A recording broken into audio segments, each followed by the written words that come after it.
जैसा मैंने शुरू से कहा कि राजनीतिक संभावनाओं का खेल है और राजनीति में कोई भी परमानेंट दुश्मन या परमानेंट दोस्त नहीं होता। ये एक थंब रूल है, एक कथित तौर पे एक राजनीति का। आदरणीय लालू जी के परिवार को देख करके अब तरस आता है।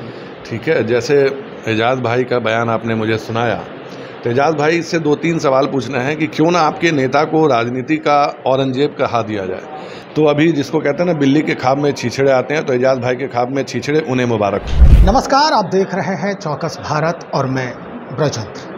भाई, इस वक्त बिहार की राजनीति जो है वो लगातार नए नए मोड़ से गुजरते दिख रही है और ऐसे में प्रशांत किशोर का जो बयान है वो आना एक अलग मायने रख रहा है, आयाम बदलने की पूरी कोशिश हो रही है। अब इसी बीच एक और खबर आ रही है जिसका वीडियो लगातार वायरल हो रहा है कि भाई जो धुर विरोधी लोकसभा में थे अब पास आ गए हैं। और ये बातें जो है ये पवन सिंह के लिए, जिसको पावर स्टार कहा जाता है, वो पवन सिंह कभी भारतीय जनता पार्टी के साथ चल रहे थे और अचानक से लोकसभा चुनाव के दौरान वो अलगाव किए और काराकाट में अपना दमखम दिखाए।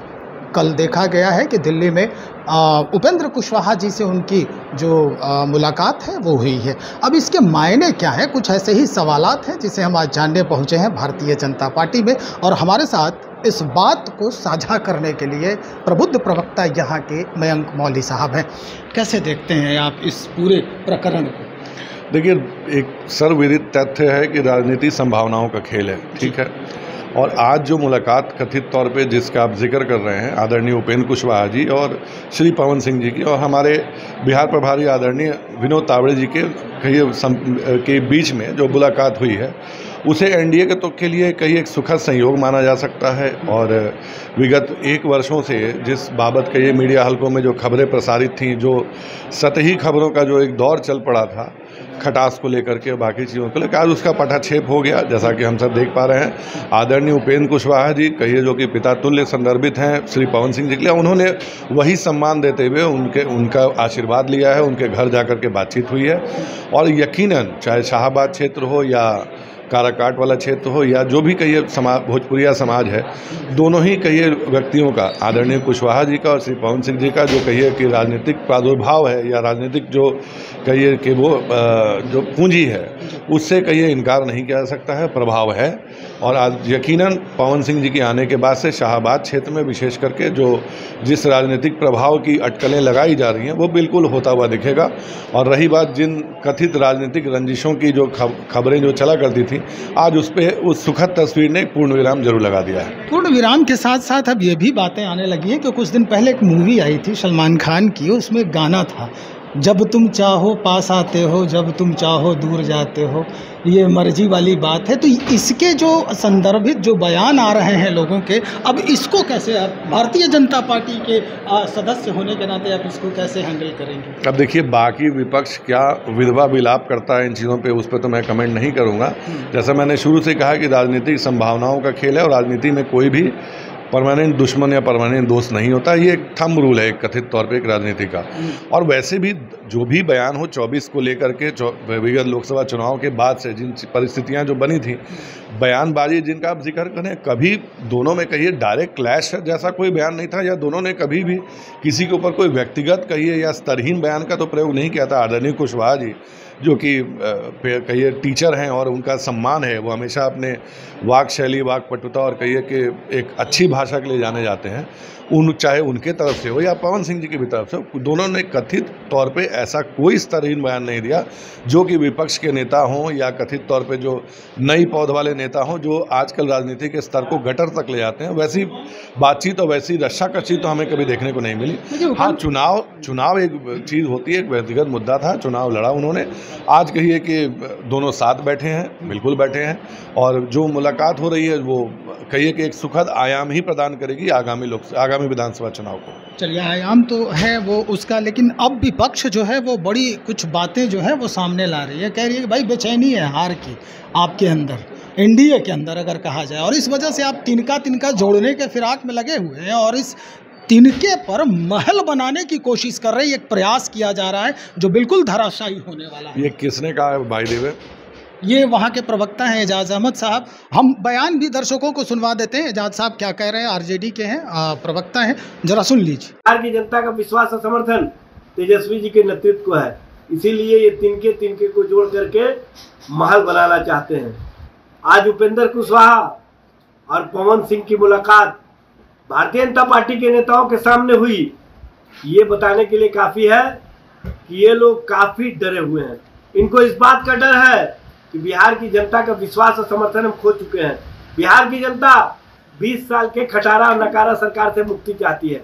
बिहार की जनता विकास की सोच रखने वाले, बिहार को विकास का आयाम देने वाले, बिहार में नौकरी और रोजगार देने वाले, बिहार में पर्यटन और आईटी सेक्टर को बढ़ावा देने वाले तेजस्वी प्रसाद यादव के नेतृत्व पर जो विश्वास और समर्थन व्यक्त कर रही है, उसके कारण भाजपा, जदयू और एनडीए के खेमे में बेचैनी है। और इसी बेचैनी का परिणाम है कि सभी लोग एक जगह इकट्ठे हो रहे हैं और तिनके का सहारा लेकर के भारतीय जनता पार्टी महल बनाने का सपना देख रही है। उनका सपना रह जाएगा। तो चलिए अब इसी पे सवाल है हमारा, मयंक साहब हैं, इन्हीं से हम बातचीत को आगे बढ़ाते हैं। ये बयान आया है उनका। देखिए, आदरणीय लालू जी के परिवार को देख करके अब तरस आता है। ठीक है, जैसे एजाज भाई का बयान आपने मुझे सुनाया, तो एजाज भाई से 2-3 सवाल पूछना है कि क्यों ना आपके नेता को राजनीति का औरंगजेब कहा दिया जाए। जिस कदर औरंगजेब ने सत्ता की कुर्सी हासिल करने के लिए, सत्ता हासिल करने के लिए अपने भाई बहनों की हत्या कर दी थी, उसी कदम पे, उसी राह पे आपके युवराज निकल पड़े हैं जो अपने भाई बहनों की राजनीतिक हत्या कर रहे हैं। एक भाई को तो उन्होंने हटा ही दिया है, एक बहन जिन्होंने किडनी दे करके अपने पिता को बचाया, सब कुछ किया, आज एक कथित तौर पे एक इनके बड़े भाई साहब जो टर्म प्रयोग करते हैं उनके राजनीतिक सलाहकार के लिए, जयचंद का, वो जयचंद के लिए आप पूरे परिवार से में कहिए कि एक सत्ता का सेमीफाइनल या फाइनल का मैच मचा हुआ है कि लालू जी का आधिकारिक तौर पे राजनीतिक उनका उत्तराधिकारी कौन होगा। उसमें बहनें भी शामिल हैं, उसमें भाई भी शामिल हैं, उसमें जीजा भी शामिल हैं, उसमें पता नहीं कौन कौन शामिल है। तो जो परिवार खुद खंड खंड बटा हुआ है, जहाँ सबकी कहिए कि राजनीतिक मंशा इतनी है कि लोग एक दूसरे की राजनीतिक हत्या तक करने को तैयार बैठे हैं और लिटरली वो हम होता हुआ देख पा रहे हैं, वहाँ उन लोगों की तरफ से ऐसा बयान आना हमारे तरफ से एनडीए के लिए जो है कि हास्यास्पद है।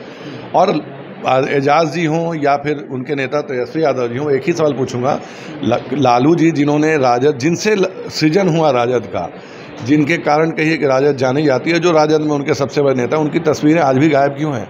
लालू राबड़ी दौर से इतनी नफरत क्यों है अपने ही माता पिता से कि अपने माता पिता की तस्वीर आप लगाने से डरते हैं? और जो माई बहनें की बात करते हैं, वो माई बहन और मामा को क्यों भाल जाते हैं? इनके मामा जी का भी बड़ा प्रादुर्भाव रहा उस दौर में। तो बिहार ने वो संघर्ष देखा है, चाहे जातिगत संघर्ष हो या जंगल राज की पराकाष्ठा देखी हो, तो वो एक ऐसा दौर है कि उस दौर को बिहार कभी वापस से जीना नहीं चाहता है। तो अभी जिसको कहते हैं ना, बिल्ली के खाब में छीछड़े आते हैं, तो एजाज भाई के खाब में छीछड़े, उन्हें मुबारक। सर आखिर में एक सवाल और, क्या पवन सिंह का उपेंद्र कुशवाहा से मिलना एक नए राजनीति का उदय माना जाए उस क्षेत्र के लिए काराकाट? अरे मैंने तो आपको पहले ही कहा ना कि दोनों का प्रादुर्भाव, दोनों का प्रभाव कहिए कि उस क्षेत्र में बढ़िया है। और आदरणीय उपेंद्र कुशवाहा जी जो सर्वमान्य नेता भी हैं, तो उनके और जो पवन सिंह जी के बीच में जो कथित तौर पे जो दूरियां थी, वो आज मिट्टी में दिख रही हैं। इससे अच्छा सुखद संयोग क्या होगा? आज दुर्गा अष्टमी का दिन है, एक नई शुरुआत हो रही है। जी चलिए, बहुत शुक्रिया जानकारी देने के लिए मयंक मौली साहब, भारतीय जनता पार्टी के प्रबुद्ध प्रवक्ता, जिनसे बातचीत को हम आगे बढ़ा रहे थे, इस सिलसिले को आगे बढ़ा रहे थे कि भाई पवन सिंह एक बार उस व्यक्ति से जाकर मिले दिल्ली में जिस व्यक्ति के खिलाफ लोकसभा में काराकाट में लगातार प्रदर्शन करते दिख रहे थे। तो चलिए देखते हैं कैसे परिदृश्य बदलता है उस क्षेत्र का और क्या कुछ नए आयाम नजर आते हैं उस क्षेत्र में इन दोनों के मिलन का। बने रहिए, हम वो भी बातें आपको बताएंगे, दिखाने का प्रयास करेंगे। बहुत शुक्रिया आपका।